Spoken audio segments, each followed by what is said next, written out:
Erev Tov. Alors on va faire aujourd'hui la paracha Vaishlach. Vaishlach Yaakov Malachim Lefanav. Donc on va, comme d'accoutumé, passer un peu sur toute la paracha. Et puis ensuite on va s'arrêter sur un point spécifique. Donc au début de la paracha, on commence au moment où Yaakov, donc on avait fini avec le fait que Yaakov il avait quitté Lavan, il était parti vers Eretz Israël pour retourner chez ses parents. Et effectivement, au début de la paracha, il rentre en Eretz Israël. Et à son arrivée, on lui annonce qu'il y a Esav qui arrive. Alors lui, il envoie des personnes pour prendre la température. On dit, il arrive très remonté, avec 400 hommes. Il arrive pour faire la guerre, il arrive pour te tuer. Là, Yaakov, il est pris d'une grande peur.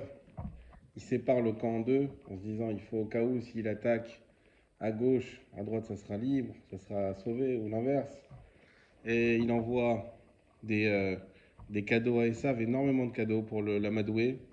Il prie beaucoup et il se prépare à la guerre. Et dans ce cadre-là, c'est intéressant parce que ses enfants, il les appelle mes frères.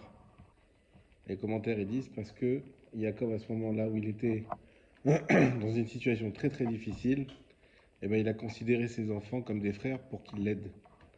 Et ça, c'est un point important dans l'éducation. C'est qu'il y a des moments où nos enfants, ils sont aussi là pour nous aider. Évidemment que nous, on est là pour leur donner un maximum. Mais il y a des moments où, surtout quand ils arrivent à l'adolescence et plus, où les enfants, ils ont cette capacité à nous aider et à être comme des frères.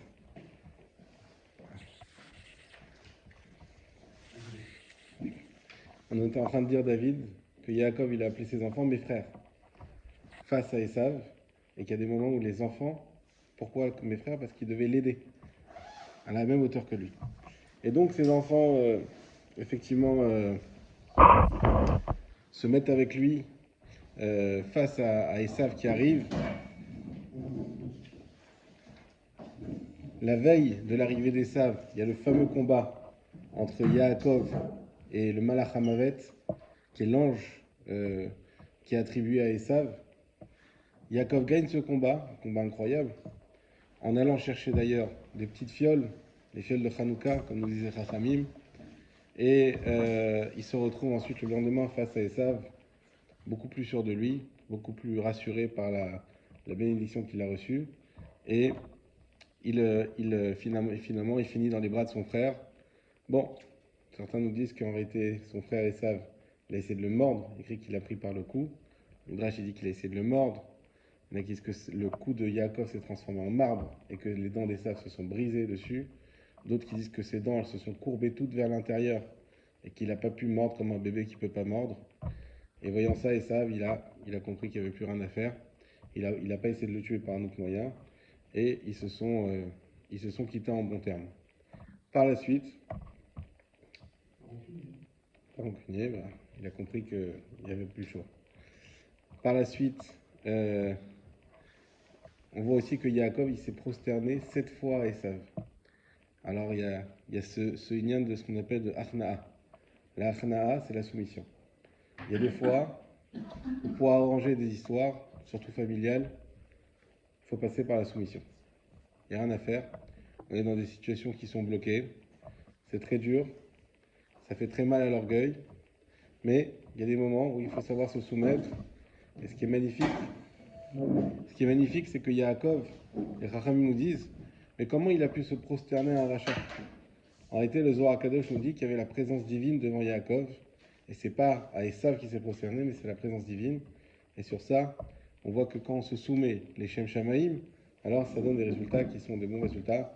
Et donc Yaakov, il a réussi à se sortir de cette mauvaise passe, de ce mauvais tournant qui aurait pu lui coûter cher, et il avance. Par la suite, ils arrivent malheureusement dans une situation où à côté des Dina, elle se promène et puis elle est prise et malheureusement violée par Shrem, par le fils de Shrem Hamor.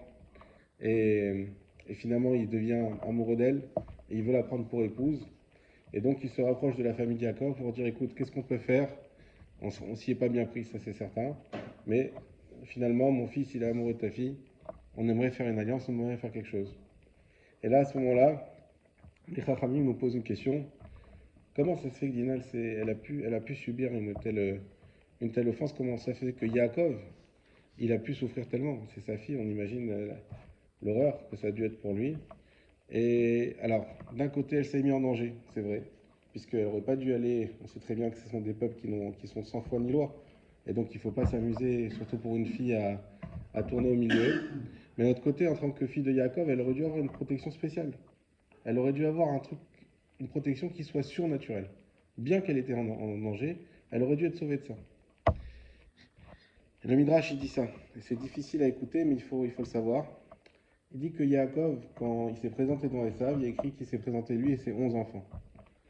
Alors on sait que Binyamin n'était pas encore né, il va naître par la suite, pour la paracha, mais malgré tout, ils étaient quand même 12, puisqu'il y avait les 11 garçons et Dina. Où était Dina? Le Midrash nous dit que Yaakov l'a cachée, pour pas que Esav la voie et veuille se marier avec elle. À cause du fait qu'il est caché à Esav, alors pour ça, elle a manqué de protection plus tard. Alors on ne comprend pas, mais nous on a tous des enfants, quand on veut marier, alors on n'a pas des enfants, on a juste marié encore peut-être, pour ceux qui ont, mais on se pose la question de prendre le meilleur, voilà, Binyamin nous le dira, meilleur gendre possible. On ne va pas choisir Esav, on ne va pas choisir un rachat. Alors les Chachamim nous disent que si Esav avait épousé Dina, il aurait fait Teshuvah. Dina, elle avait une telle force, elle est la force de sa mère Léa, dont on a parlé la semaine dernière, et bien sûr de son père Yaakov, et malgré tout, elle avait une telle force que même si Esav c'était un grand rachat, elle lui aurait fait faire Teshuvah complètement. Et non seulement ça, mais ça aurait été quelque chose d'incroyable pour toute l'Israël, puisque Esav aurait été le quatrième père. On aurait eu les Arba Avot. Et une chaise à 4 pieds, elle tient très bien. Une chaise à 3 pieds, elle est bancale. On a 3 Avot, il manque quelque chose. C'est ce que Moshe il a dit à Hachem beaucoup plus tard. Il dit si déjà une chaise à 3 pieds quand ils ont fait le veau d'or, et que Dieu a dit à Moshe on va détruire le clan Israël et on va refaire un autre peuple à partir de toi. Moshe a dit à Dieu mais déjà on avait le Srout Avot de 3 Avot, ça n'a pas tenu. Est-ce qu'une chaise à un pied elle va tenir? Est-ce que par moi tout seul ça va tenir? C'est sûr que non. Je suis pas mieux que ni qu'Abraham, que Israël, que Yaakov, ils étaient 3, moi tout ça, ça marchera pas. Et donc on aurait dû avoir une chaise à 4 pieds. Et le quatrième père, c'était Esav. Et donc Dina, elle aurait dû épouser Esav. Alors le Torah Tluma, il dit, mais alors quoi? Qu'est-ce qu'on doit apprendre? Qu'on doit donner nos enfants à des Réchaïm pour leur faire Teshuvah? C'est ça le derech émet qu'il faut avoir? Réponse, non, pas du tout.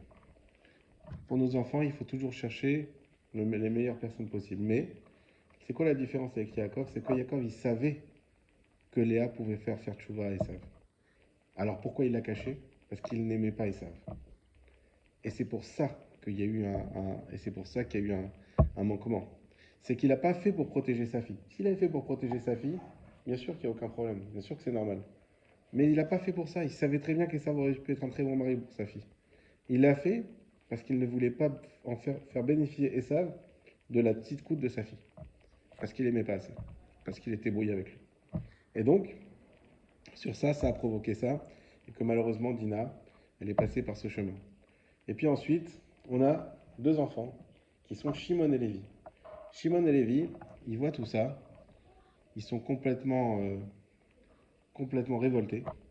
Et ils vont voir Shrem et lui disent, écoute, regarde ce qu'on va faire.